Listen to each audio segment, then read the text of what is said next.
Hey everybody! In today's video, I'm going to talk about travel journaling and give you a few tips and tricks and show you some tools that I use when I'm watercolor sketching, especially for capturing a travel moment. To begin with, I have the Arteza Expert Watercolor Pencils. They do have another watercolor pencil. It's called Premium, and I'll show you the difference between these two pencils. I really like everything Arteza makes. I've tried a lot of their different mediums. These premium ones have a triangular grip, and they are super easy to hold. The Expert pencils that I'm using today have the normal pencil grip or shape. And I have these in one of my favorite pencil cases. So I want to show you the sketchbook that I use, including receipts from places that I went. This is my favorite brand of sketchbook. That leaf on the left was actually done by Don Wolslegel, and I signed it when we were together at a retreat. These are some exercises. This is pomegranate seeds. Here I was studying leaf textures, or petal textures, in a flower, and doing sketches of mundane things like Doritos to try to perfect texture. These are some Texas wildflowers that I painted at a retreat. This was some swatches. This was a rental house that I was in Santa Fe. This is from a friend of mine's photograph.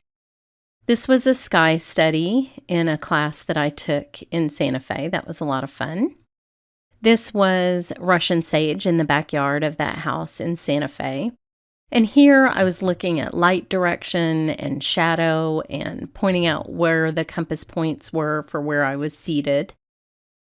This is a sketch of my ceramic handmade watercolor palette, the one that I use every time I sit down to do watercolor. This was an onion. This was a food challenge.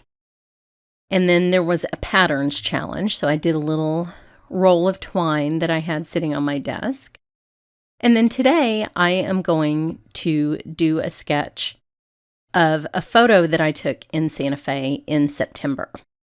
This graphite paper is your best friend for travel sketching. Depending on what your objections are to doing travel journaling, I find that what people tell me the most is, I can't draw.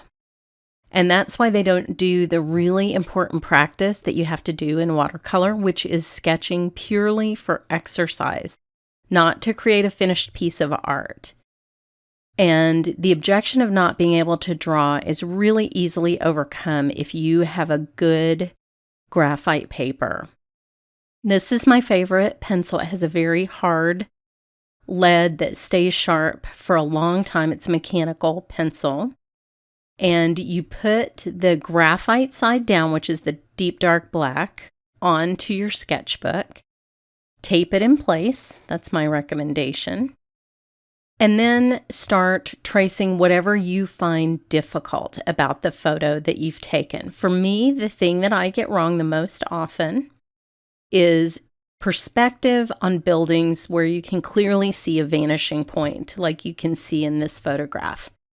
This is a walk that I take every day that I'm in Santa Fe. It's one of my favorite things to do in the morning. And the view of this little building is something that I just love seeing. It's at the corner of Garcia Street and Canyon Road. And if I'm taking this walk, it means I'm going into town. And so it is a favorite site of mine. And the purpose of travel journaling, in addition to practicing sketching, is to just capture those little moments from your trips that meant something to you. So for me, I wanted to capture just the classic adobe. I wanted to catch these flowers, which were blooming at the time that I was there. So the purple on the right, the sage in the front, and then those little yellow flowers were the most important things. Along with, there's a little bit of turquoise window that you can see here that will become an important part of the sketch for me. But see the vanishing point? how it narrows to the right. I would have gotten that completely wrong if I had tried to sketch that by hand. So these are the Arteza water brushes. I'm going to be using those with the pencils today. They come in lots of different shapes and sizes, and I use them for different things. So the first thing that you'll want to do is lay down a little bit of color. And with watercolor pencils, I always have a very light touch when I'm doing this. That really helps you eliminate lines once you're activating it with water. Although I do find that these Arteza pencils really, really blend well, and you don't see lines anyway, but I've just trained myself with watercolor pencils to have a very light touch and make sure that I don't get texture that I don't want on the paper. The reason these sketchbooks are very special and unique is even the ones that aren't designed for water media are double-sized, and that means nothing bleeds through to the other side, and also the sizing is extremely consistent, and you don't get any kind of weird resist to the water or places where the pigment doesn't absorb. I have had several sketchbooks that were really inconsistently sized to the point where some pages it seemed like they didn't have any sizing on them at all. And sizing is really important for getting a consistent look with watercolor. So these are worth investing in. And the great thing about a sketchbook is if you do something you don't like, just turn the page. Nobody has to see it. But when you do things like use graphite paper to help you sketch, over time, if you do this enough, you won't need the graphite paper anymore. You will have learned how to create the perspectives that are realistic on buildings, and it'll be much easier for you. The real key to creating any kind of art from scratch is being able to see. It's not being able to draw. It's being able to see, and your eye tricks you into thinking certain things that are straight are crooked, there are certain things that are crooked or straight. And so you believe your eye, and you put that down on paper, and then you say, that looks like a crazy person built it. And that's because you haven't learned how to see things accurately yet. And that's sort of the stage where I am on things like the other things I flipped through in my sketchbook, fruit and textures and patterns, those pomegranate seeds, those were very easy for me to draw. But roof lines, streets, things that converge into a vanishing point, those I still struggle with, and that's why I love having this graphite paper. Now, what I love about this graphite paper, I've had a lot in my life, and even just that gentle placing it down on the paper while I taped it, with other papers, that will smudge graphite all over your page, which will make your overall painting look very dull. And you'll see when I'm finished, none of that happened. It really only goes where you apply the pressure of the pencil through the graphite paper.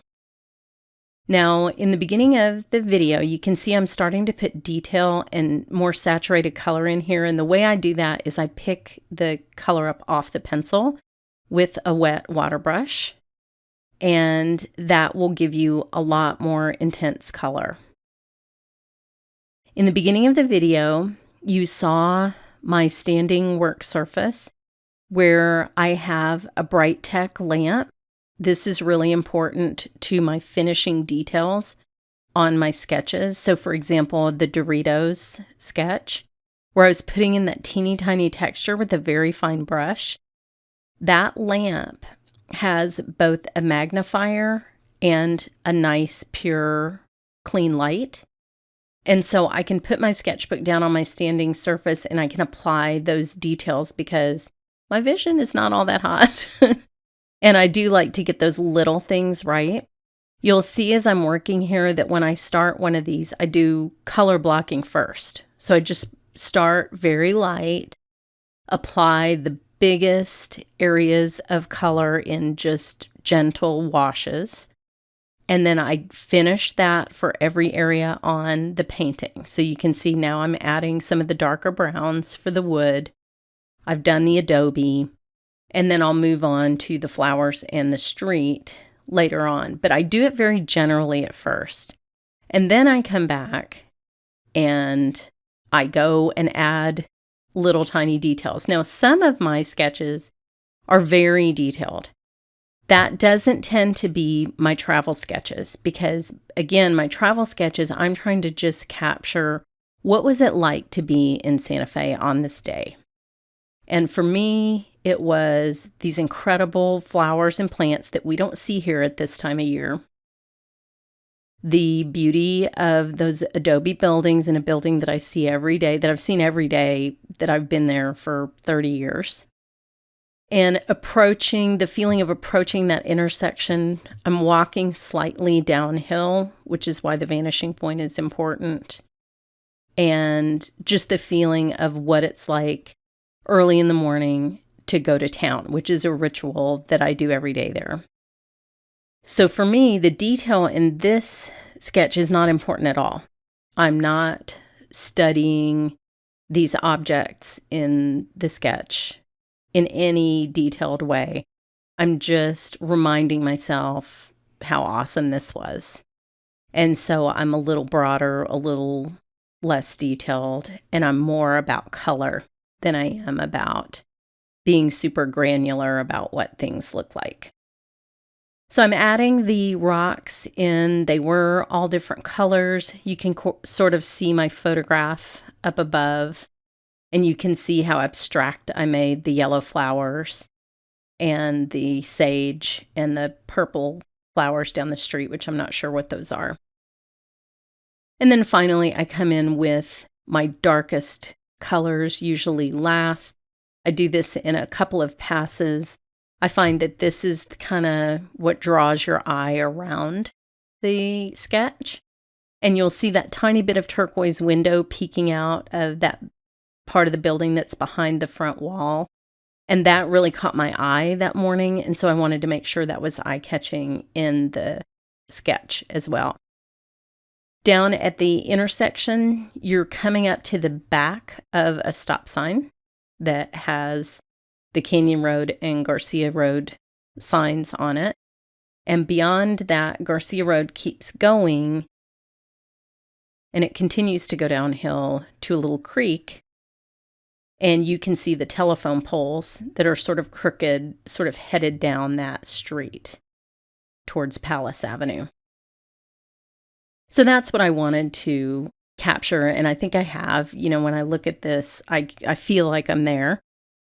And I don't do a lot of journaling. I feel like I do that on my blog, so I don't sit there and write my deep thoughts about approaching this intersection into my travel journal.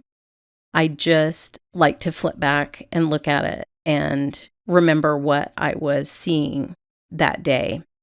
And it always looks a little bit different when you incorporate it into a sketch, which is nice too. You'll see that here in a second when I hold the photo and the sketch next to each other. You'll see things that I deliberately left out, like the timbers on the side of the building. I left out the security sign, things that weren't important to what I was trying to capture.